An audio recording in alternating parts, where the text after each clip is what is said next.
¿cierto? Estamos hablando de la desnutrición severa, ¿no?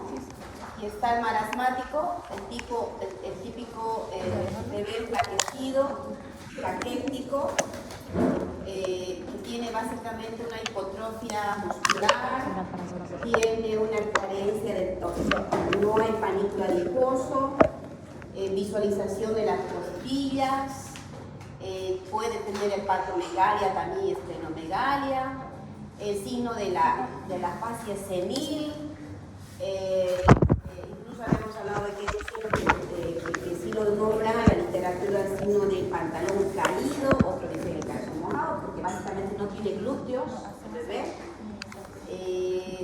La palidez de toda su piel, todo esto son signos, y por supuesto la afectación de la talla, ¿ya? ¿Qué son esos? Son signos de un niño marasmático donde se trataría de una desnutrición de tipo crónica, ¿ya? Claro. En cambio, el kwashiorkor es el típico agudo, donde se ha quitado sobre todo el peso, seguramente en una primera etapa inicial. En ese paciente probablemente en una primera etapa bajó el peso. Sobre todo es una carencia de tipo calórico, aunque también es proteica, pero sobre todo calórico. En cambio sobre todo es una desnutrición de tipo proteica. Puede ser también calórico, pero sobre todo proteica, ¿ya? Se ha desnutrido agudamente. Y a este bebé, o este tipo de desnutrición, va a haber de inicio probablemente una afectación del peso en las curvas antropométricas, seguramente va a haber una afectación del peso en una primera etapa, pero ya después, ya cuando la cosa está más seria, ya el peso también puede afectarse de manera, de manera que se puede, ¿qué le digo?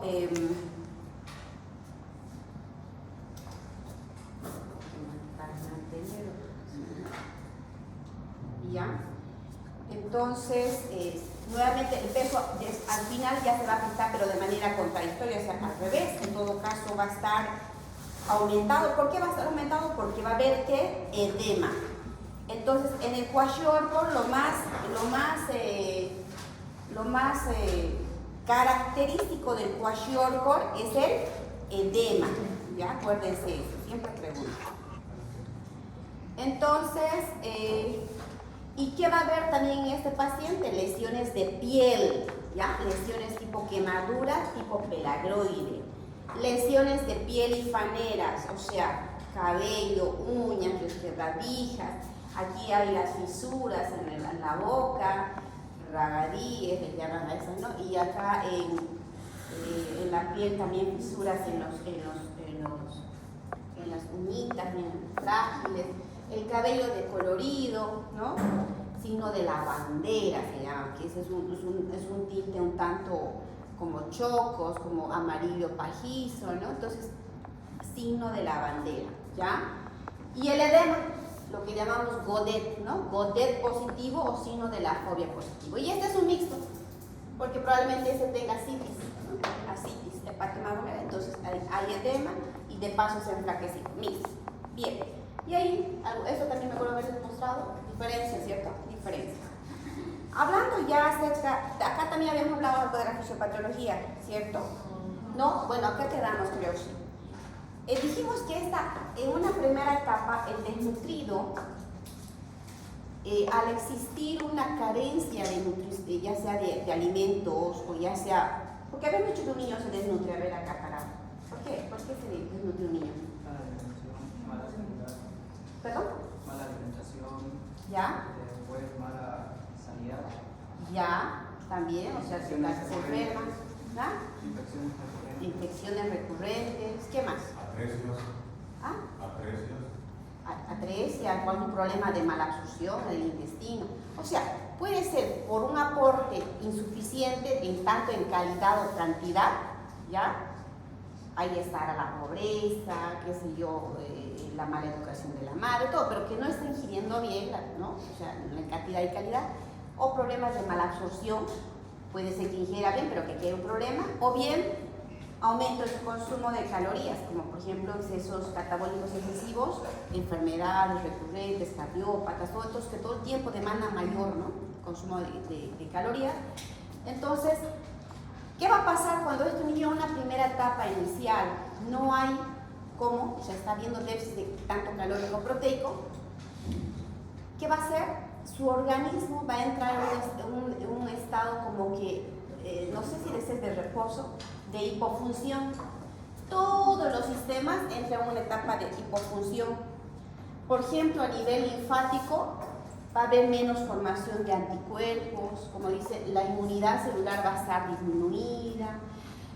Como no hay panículo adiposo, incluso estos niños suelen hacer hipotermias, ¿no? Todo está como que la temperatura baja, todo como con qué fin, compensar, ¿sí? Compensar.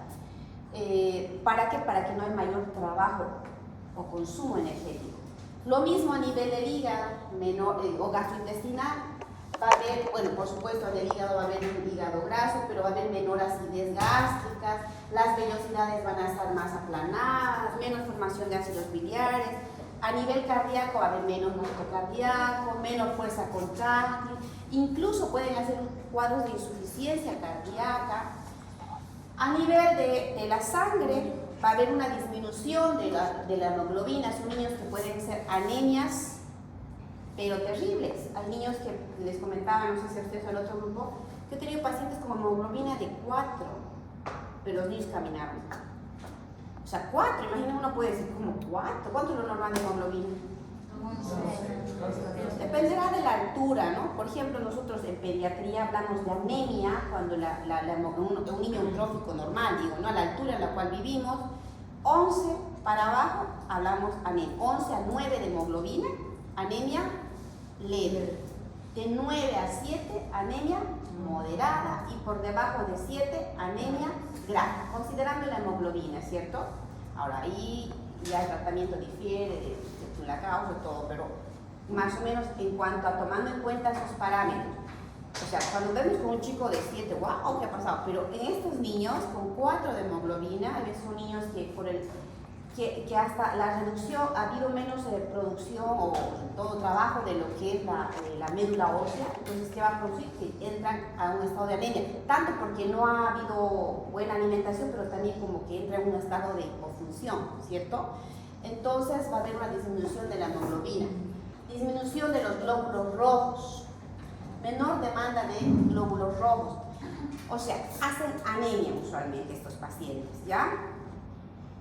A nivel de cerebro va a haber menor mielinización, arborización, neurotransmisión, menor cantidad va a disminuirse la neurotransmisión o la conducción nerviosa. Todo esto que va a producir una alteración del desarrollo. Son niños que entran, que hacen un retraso psicomotor. Y a lo largo del tiempo incluso pueden hacer una atrofia cerebral. Lo penoso es que cuando un niño es tratado de forma oportuna, estos cuadros pueden ser reversibles, ¿sí?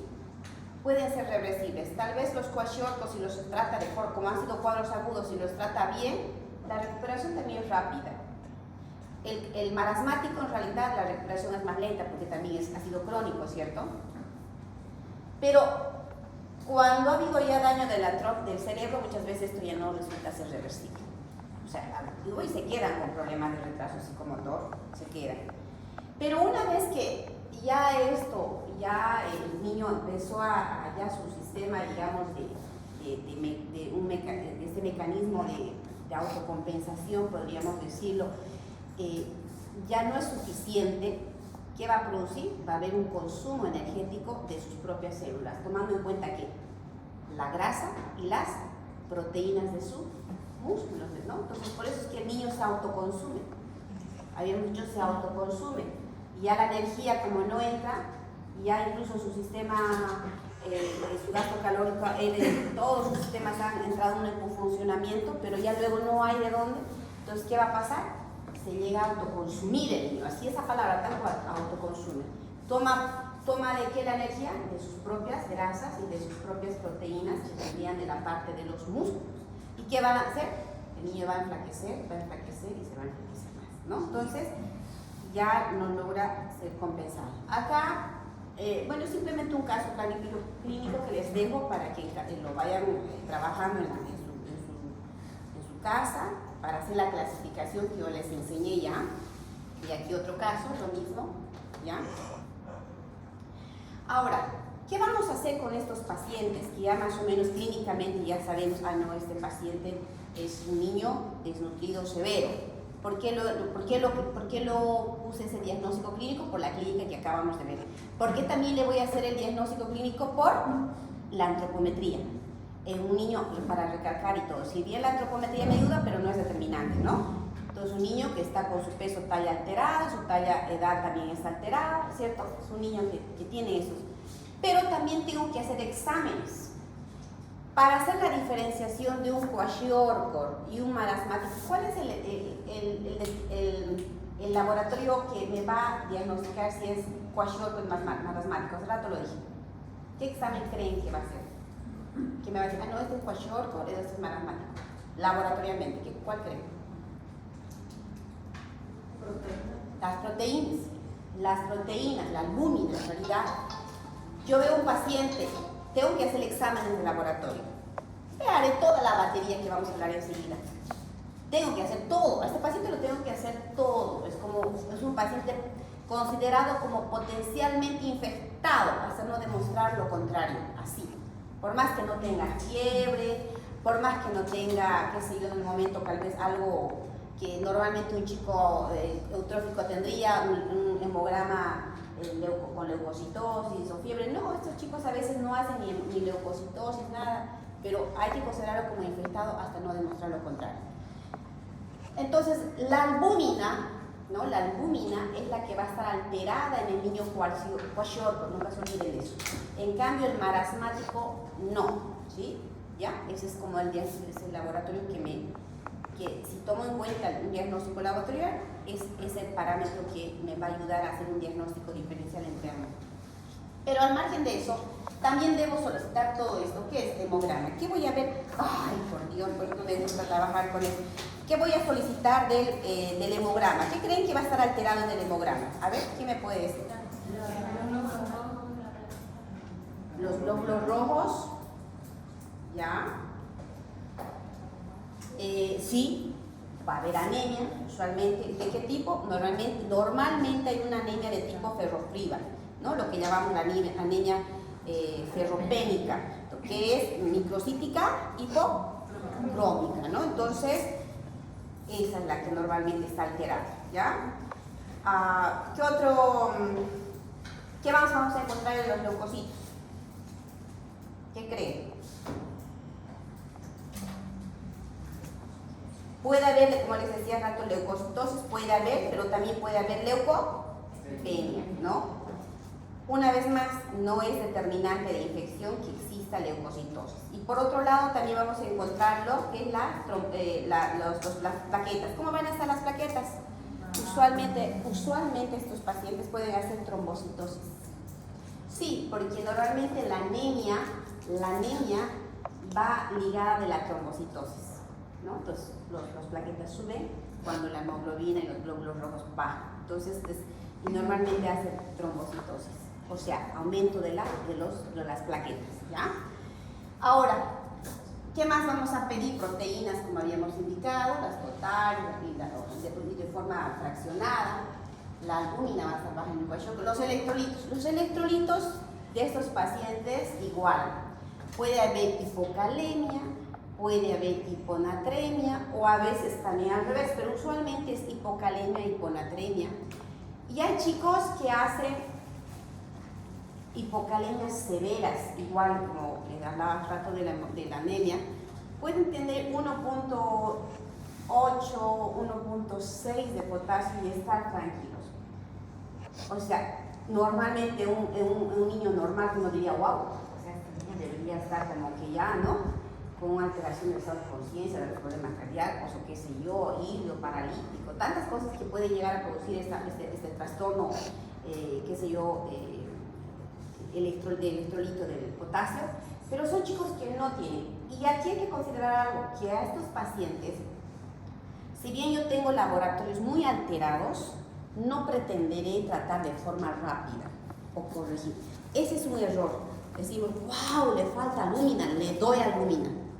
No, en realidad no está contraindicado, o sea, el dar alúmina en chicos de forma brusca, o sea, de manera parenteral, no. Casos puntuales, pero normalmente no, ¿ya? Normalmente no. Y lo mismo con el potasio. Si el paciente realmente tiene una clínica en el momento de hipocalemia, por ejemplo, ahí sí, pero si el niño no está en todo caso teniendo síntomas por esa hipocalemia, es mejor tratarlo lentamente, corregir lentamente y mejor vía oral, ¿sí? Y no hacer correcciones rápidas. Porque todo esto se ha producido, sobre todo en los marasmáticos, ¿no? Se ha producido lentamente, entonces en el afán de equilibrarlo, lo podemos desequilibrar al paciente, ¿ya? Eso hay que considerar. Los reactantes de fase aguda, ¿cómo estarán? Tengo que tocar acá rato para que no se me... ¿Cómo estarán los reactantes de fase aguda? Pueden estar alterados. ¿Cuáles son los reactantes de fase aguda? ¿Quién me puede decir? A ver, allá, ¿qué reactantes de fase aguda conoce usted, señorita? Reactantes de fase aguda. A ver, allá. ¿Conoce un reactante de fase aguda usted? Si usted quisiera saber que esté este niño con un proceso agudo de infección, ¿qué pediría? Ya, pero en realidad puede ser, pero otro. Es más para estudiarlo, ¿no? O sea, pero para el momento, para dar una pauta, si este niño está infectado. ¿Una ELISA? La BCG. ¿ELISA? BCG. La eritrosedimentación. El otro, PSG. Acá incluso hay otro, la procalcitonina también, que se hace en neonatos, sobre todo, pero es muy caro. Pero normalmente en nuestro medio, ¿qué hacemos? La eritrosedimentación, pero sobre todo la PSG, la proteína C reactiva. ¿Qué es la proteína C reactiva? ¿Quién sabe? Eso ya tiene que estar manejando. ¿Qué es la proteína C reactiva? Es para ver si hay un proceso infeccioso. Sí, precisamente, como dices, una proteína, ¿no? Que es donde se produce a nivel hepático. ¿Y quién está a cargo? La producción de algunas interleuquinas, interleuquina 1, 6, factor de necrosis tumoral, que son los mediadores, ¿no?, inflamatorios que se producen a raíz de algún proceso infeccioso inflamatorio. Entonces, ¿qué va a hacer estos pacientes? Como son pacientes que se consideran potencialmente infectados, usualmente están alterados estos reactantes de fase, usualmente, no siempre en todos, ¿no? Y la eritrosedimentación igual. Entonces, hay que pedir reactantes de fase aguda, incluso para hacer el seguimiento. Si es que están positivos, entonces nos va a ayudar que cuando hagamos el tratamiento, conforme vayamos al tratamiento, si digamos tenía esto, por ejemplo, la PCR, que nombró aquí la señorita, puede hacerse de dos formas, la cuantitativa y la cualitativa. La cuantitativa es pero la cualitativa es cuando me nombran una cruz, 2 cruces, 3 cruces. Digamos que le hacemos una cualitativa a este paciente y al principio estaba 3 cruces. ¿Cierto? Este niño está infectado, me dice, ¿no? No me dice de qué, pero me dice está infectado. Cuanto más positivo, cuanto más alto, si lo hago cualitativo, me llega a pensar que es un problema probablemente bacteriano. Le hago el tratamiento unos 2-3 días, le vuelvo a hacer la PCR y ¿qué me va a salir? Capaz ya está una sola cruz, ¿me entiendes? Ahí luego ¿qué va a salir? Al terminar el tratamiento, negativo. ¿Qué me dice? Que está yendo bien el tratamiento. Para eso me sirve la proteína C reactiva o los reactantes de fase aguda, para hacer el seguimiento de cómo va respondiendo el paciente, ¿ok? ¿Ya? Y lo mismo con los reactantes de fase aguda se utilizan mucho en neonatos, porque los neonatos, vamos a ver que cuando veamos, pueden ser incluso hasta asintomáticos, o a veces un simple vómito o una simple fiebre puede ser signo de sepsis.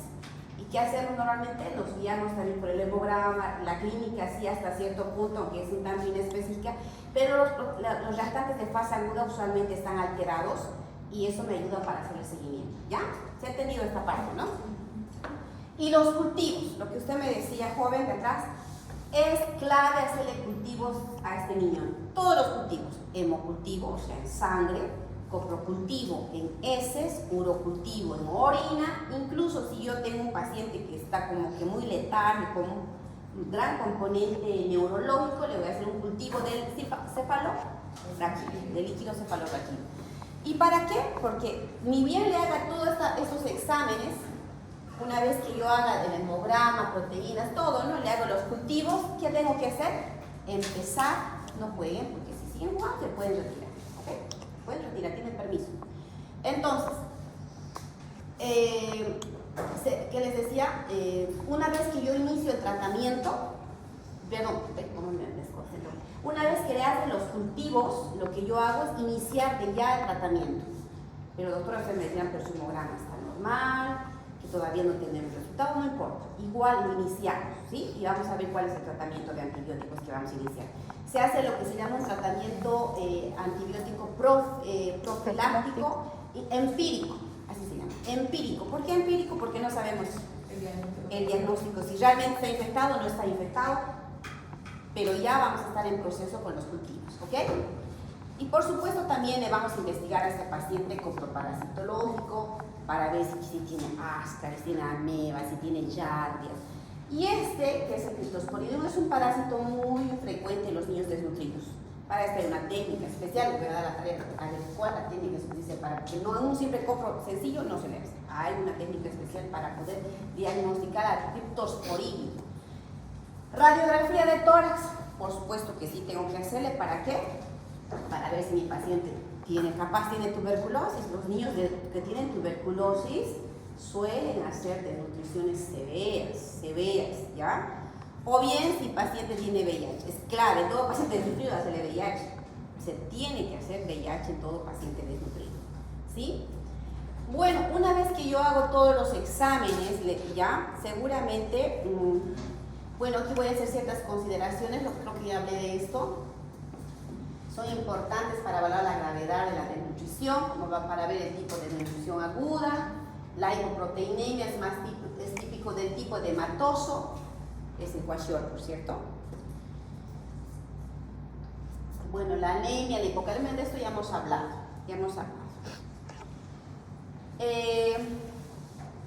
Bien, con respecto a modalidades de tratamiento, a este paciente, ustedes, ¿dónde creen que se le debe tratar?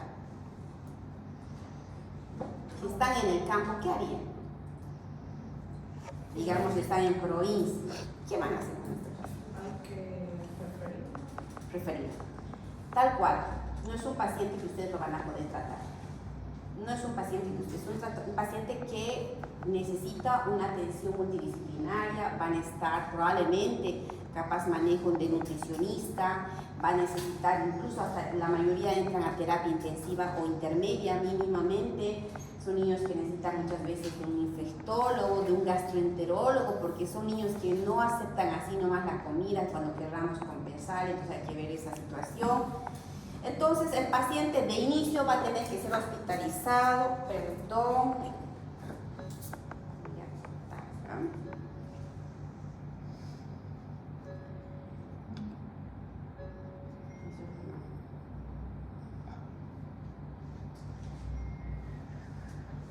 son pacientes que van a estar hospitalizados, entonces no necesitamos sí o sí tenerlo en hospital.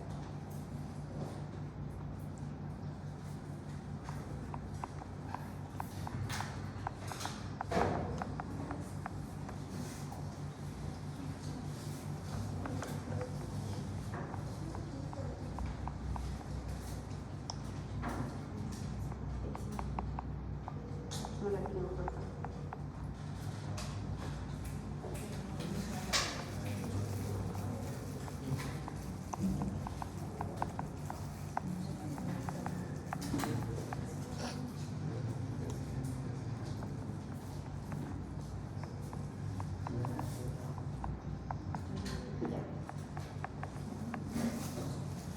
Mil disculpas. Normalmente no respondo, pero cuando es mi hijo, normalmente respondo, porque una vez recuerdo no haber respondido y justo tuvo un accidente y estaba solo. Entonces esa vez dije, no, cuando es mi hijo yo siempre voy a contestar.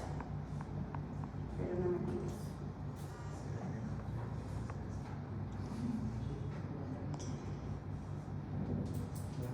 Ya, bueno. Entonces, sigamos.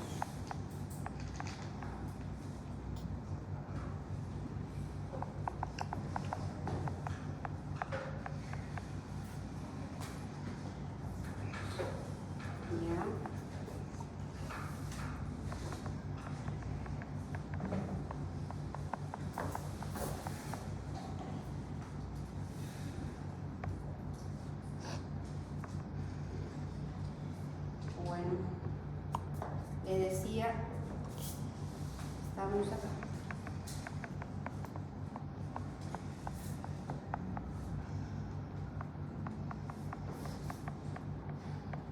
Ya. Entonces, en un hospital de tercer nivel, ¿ya? Por ejemplo, yo trabajé allá en Cochabamba, un hospital de tercer nivel, que es el Hospital Albina Patiño, que es un hospital de referencia a nivel nacional. E incluso de acá los mandábamos a los pacientes, los mandaban a casa. Ay, por Dios, creo que hoy día fue mi día de showmatch. Un ratito. Ah, no está pasando.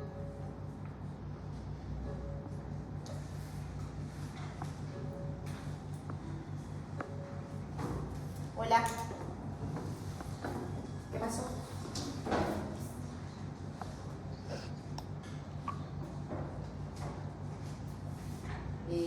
Espera que acabe y te llamo, ¿ya?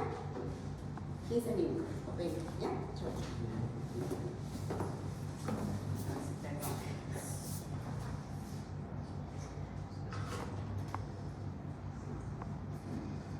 Ahora sí.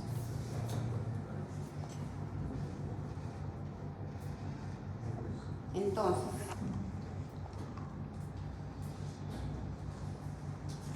les decía que estos pacientes necesitan un hospital de tercer nivel. Una vez que yo establezco, o sea, el paciente este que viene, como es un paciente que va a necesitar todo lo que es la atención de terapia, una vez que lo voy a estabilizar en el hospital, seguro que tengo que llevarle a un lugar que se llama Centro de Recuperación, que hay acá también. Hay acá por la Cumavi hay un centro, pero creo que hasta cierto punto no es cerrado, es semiabierto, no sé si se quedan los chicos, la verdad no tengo idea si hay acá, así tal cual como había allá en Cochabamba, pero lo aconsejable es que haya un centro de recuperación nutricional, porque de nada me va a servir al paciente estabilizarlo y luego mandarlo a la casa, ¿no? O sea, tenemos que subsanar ciertas situaciones que han llegado a producir la desnutrición en ese niño, trabajar sobre todo en la nutrición, trabajar con los papás, educar a los papás cómo van a darle la comida, cuánto le van a dar, todo, y eso se hace en un centro de recuperación nutricional.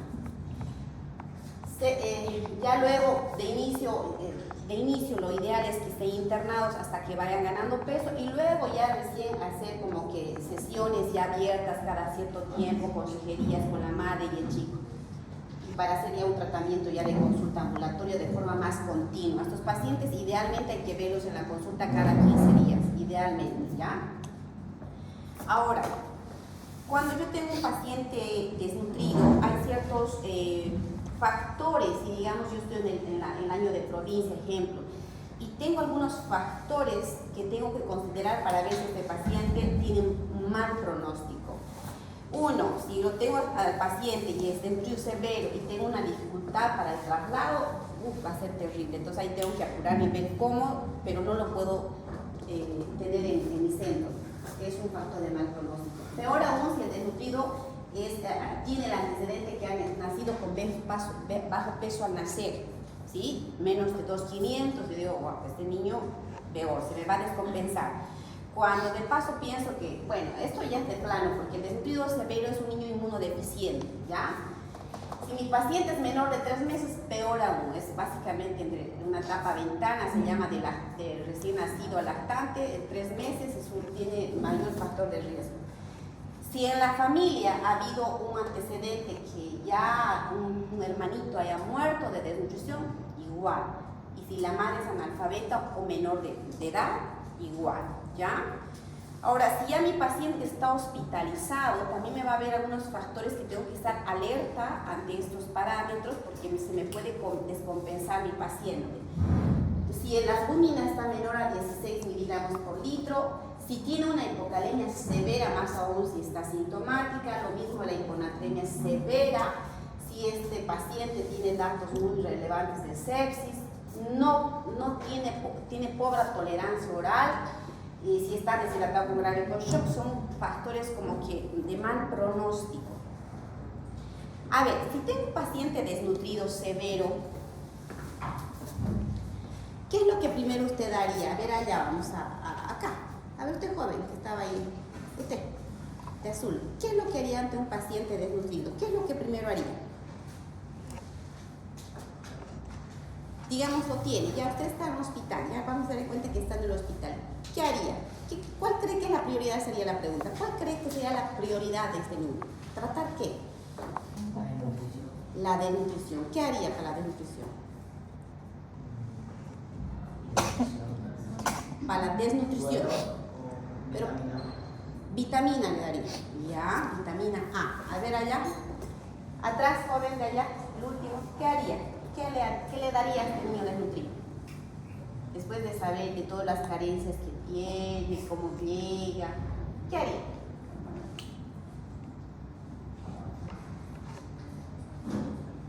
No, todavía no. A ver allá de gorro.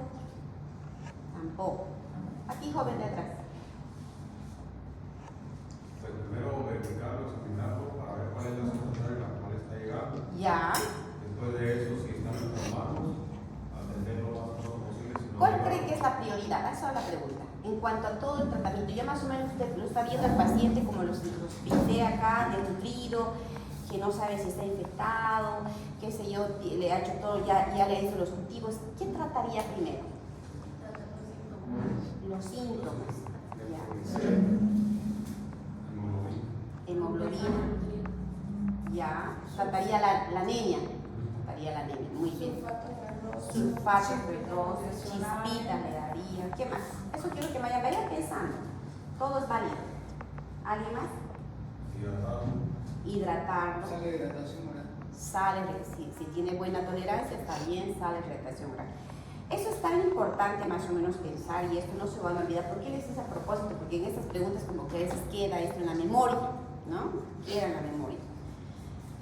Porque cuando vemos un niño desnutrido, y yo lo vería a este chico, digo, wow, está muriendo de hambre, le falta proteínas, le doy proteínas, ¿no? Le quiero dar, tal vez me desesperaría darle un montón de comida, electrolitos, sueros, ¿no?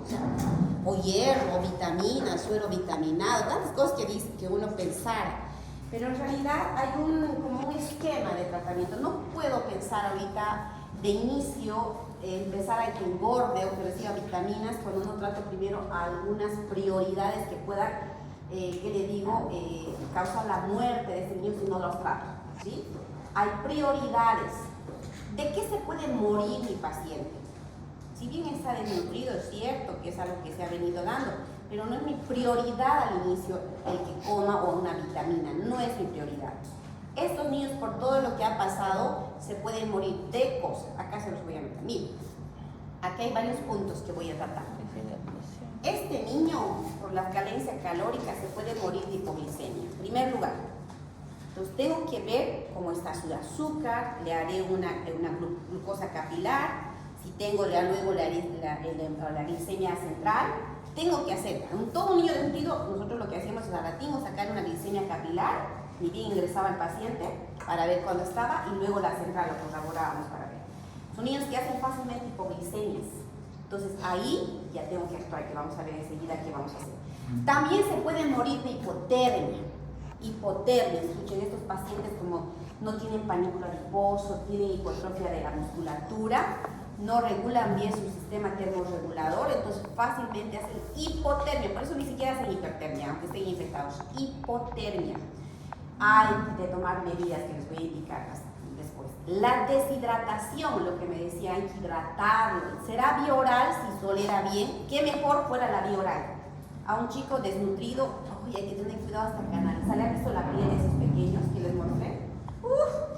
Cara, pues se rompen sus venas, se infecta. Entonces, si fuera ideal, es mejor no ponerle todo el tiempo vía. O sea, vía para los antibióticos sí, pero digamos sueros todo el tiempo no. A mí es como que se desequilibra en tanto. Entonces, mejor fuera por sonda nasogástrica, si es que no tolera la vía oral. Eso se llama gastroclisis, cuando yo le pongo una sonda y que por ahí lo hidrato, gastroclisis, o por ahí le doy la alimentación, se llama gastroclisis, ¿ok? También se puede morir por el equilibrio, por los trastornos hidroelectrolíticos. Si bien no los voy a tratar de forma rápida, pero sí desde un principio yo tengo que tratar estos trastornos de electrolitos, ya tal vez vía oral de inicio, si es que fuera sintomático ya por vía endovenosa, ¿sí? Pero tengo que tratar. Y por supuesto las infecciones. Como les dije hace rato, este paciente se le hacen todos los cultivos y de yaten. De esto puede morir mi paciente. Su desnutrición subestable, ya se desnutrió, cierto, que voy a tratarla así, pero no pretenderé hacer primero eso.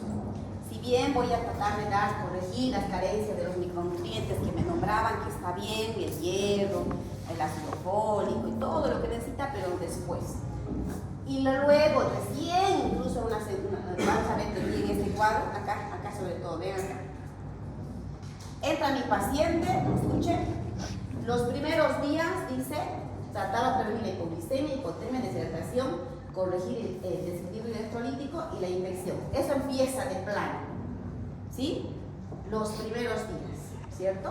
Hasta que termine ya seguramente la antibioterapia, se puede estar ahí. El equilibrio de los electrolitos, voy a empezar desde el principio, pero lentamente hasta el final, hasta corregir, ¿sí? Eso es lo que decía, pero desde el principio. Aquí, corregir las carencias de micronutrientes. ¿Qué dice aquí? Lo primero que pienso va a ver si hay que darle hierro. Es lógico, pensamos, pero en realidad no es así. El dar hierro en una etapa inicial se ha relacionado a complicaciones. El hierro resulta ser como un nutriente, digamos, para las bacterias, para que ustedes más o menos me entiendan. Entonces no debo dar, si yo considero un paciente infectado, hierro. Es más, en los niños eutróficos, en los niños que, digamos, no están desnutridos. Si un niño está con diarrea, está con neumonía, ¿yo le voy a dar hierro? No. Primero trataré la infección y luego recién la anemia, ¿cierto? Dándole hierro de manera prolongada. Pero peor aún si estos son desnutridos, no le voy a dar hierro, ¿sí? No debo darle hierro, sino después de haber ya estabilizado esto y recién ya con hierro entre la segunda semana hasta la sexta, ¿ya? La alimentación, si bien la voy a iniciar, ¿cierto? La primera semana, de manera lenta, pero ya para poder aumentar la alimentación y gane peso, ¿no? O sea, en realidad esta es la alimentación inicial la primera semana, desde los primeros días, pero sin desesperarme en que engorde, eso es una cosa. Esto simplemente para como que vaya dándole el aporte, qué sé yo, de su glucosa, de la alimentación, algunas calorías, pero no está enfocada a que gane peso. El que gane peso y darle ya más proteínas y todo lo que requiere el paciente recién empieza entre la segunda semana a sexta semana. Entonces, ven, no es ahorita mi prioridad que gane peso, la prioridad son estos, todos estos. Estimular el desarrollo emocional, por supuesto, desde que ingresa, por eso incluso decía los fisioterapeutas, son claves para el trabajo. Los niños tienen que hacerle movimientos de sus bracitos, hacerles estimulación sensorial, todo para que el niño no tenga problemas acá a nivel neurocerebral, ¿ok? Ahora, ¿cómo voy a hacer ante un paciente con la hipoglicemia? ¿Qué puedo hacer? Por ejemplo, lo ideal, si es que lo tengo, pues utilizaré la dextrosa al 10%. Normalmente se da 12 ml por kilo. Si digamos son, pesar a mi paciente 5 kilos, ¿cuánto le daría? 10 ml, ¿no ves? 2 por 10, 10 ml de dextrosa al 10%. Pero si es por vía endovenosa, pero si es vía oral, se dice un bolo de 50 ml de solución de glucosa o sacarosa al 10%. Esto sí es vía oral. Lo que les dije hace rato de 12 ml por vía endovenosa. Cuando yo veo que está haciendo hipoglicemia y tengo vía, 12 ml por kilo. ¿Ya? Entre 1 a 12 ml por kilo de la dextrosa al 10% vía endovenosa. Este es vía oral, un bolo de 50 ml de solución de glucosa o sacarosa al 10%. Y si no tengo, y estoy en el campo, ¿qué le voy a dar? Una cucharita de Isenor, o sea, mitad de, ¿cómo diría? No muy llena, de azúcar en 3.5 cucharitas de agua. O sea, son cositas como que para que ayudarle un poquito a que el azúcar suba y no, la glucosa no baje, ¿no? Control de glicemia por 3 días de manera continua. Muchas veces si hacen hipoglicemia a mi paciente al ingresar, debo hacerle cada 2 horas, ya luego voy pasando haciéndole cada 6 horas, ya veo que se estabiliza, ya luego ya lo dejo, solamente lo hago una vez al día o 2 veces al día. Capilar, ¿no? O sea, puede ser en la plantita o puede ser también en el dedito, ¿no? ¿Qué más? Hipotermia. abrigar al paciente. Tengo que ver que el ambiente no haya corrientes de aire. Tengo que ver que haya una estufa, así tal cual, como un neonato se los trata. Tiene que haber una estufa. Me acuerdo que una vez les comentaba a los otros chicos que a mí me castigaron porque dejé así la puerta abierta, estaba la ventana abierta, entró el gastroenterólogo, estaba yo de residente, me acuerdo, y entró el gastroenterólogo y él estaba a cargo de las salas. Vio las ventanas abiertas, pues lo castigaba. Porque lo tomaba tan en cuenta eso de que este paciente esté abrigado porque se mueren estos chicos de hipotermia, ¿sí? Tenemos que estar alertas ante esto, ¿ya? La deshidratación, lo que decían nuestros compañeros, sí, es importante. Hay un suero especial para estos chicos que se llama Resomar, ¿sí? Es como el suero rehidratante de los desnutridos. ¿Y cuál es la diferencia en realidad? Que tiene menor osmolaridad, con un suero, con sodio 60, ¿no? ¿Y cuánto se les da? Normalmente de 5 a 10 ml por kilo. Si mi paciente pesa 8 kilos, dándole a 10, ¿cuántos ml le voy a dar? 80, ¿no? Para ustedes esto ya es, como se dice, ya saben interpretar. Entonces le voy a dar 80 ml en una hora. ¿Qué mejor si fuera, si lo toma bien, por vía oral, y si no, por gastroclisis? Se lo pongo una sondita y le doy dando, ¿ok? Esto en todo paciente desnutrido con deshidratación grave, pero sin shock. Si es con shock, le voy a dar por vía de hecho endovenosa, ¿no? Imagínense, y eso es un desnutrido grave, ¿se dan cuenta? Si bien es un desnutrido, perdón, es un desnutrido severo con deshidratación grave. Normalmente un eutrófico no es así, un eutrófico cuando ya ve una deshidratación grave, tengo que poder decir una vía, ¿cierto? O sea, por vía endovenosa. Pero a estos chicos no. A estos chicos sí puedo tratar de orar por gastroclisis, pero si está sin shock. Si está con shock, sí, por vía endovenosa. ¿Qué dice acá de los electrolitos? No corregir inmediatamente, ¿ya? No se debe usar diuréticos. Cualquiera podría decir, este paciente está con edema, le voy a dar, qué sé yo, un diurético. No, está prohibido, ¿ok? La infección. ¿Qué dice? El desnutrido agudo severo tiene alta sospecha de infección. Evaluar datos clínicos y laboratoriales. Correlacionar la clínica, ¿sí? Correlacionar. Tiene diarrea, seguramente tendrá tos y ya yo pediré. Pero en realidad se hacen todos los exámenes. A su paciente se hace todo. Es como que hacer un diagnóstico de descarte. A ver, no tiene problema de neumonía, ahí no tiene un problema de infección urinaria, no tiene un problema de gastroenteritis. Se hace como un diagnóstico de descarte, se hace todo. ¿Qué se inicia? Antibióticos de amplio espectro. Eso es el antibiótico que les decía de tipo empírico, ¿sí? Empírico. Que no sé la causa, pero yo le estoy dando. ¿Qué le voy a dar? Ampigenta. ¿Por qué ampigenta? Porque la ampi me va a cubrir gram positivos y la genta me va a cubrir gram negativos. O bien puedo darle cefalosporinas de tercera generación como la cefotaxima o la ceftriaxona, que me cubre gram positivos y gram negativos, ¿sí? Entonces no se olviden, hace los cultivos y inicia ampigenta, ¿sí? Ampigenta, o bien si tienen cefalosporinas, ya luego que salgan los cultivos, seguramente ahí me dirá, este niño además tiene una infección urinaria, o tiene una shigella, o qué sé yo, tiene otra bacteria, una neumo. Ya en base a eso, yo voy a ir rotando el antibiótico cuando me salgan los cultivos, ¿ok?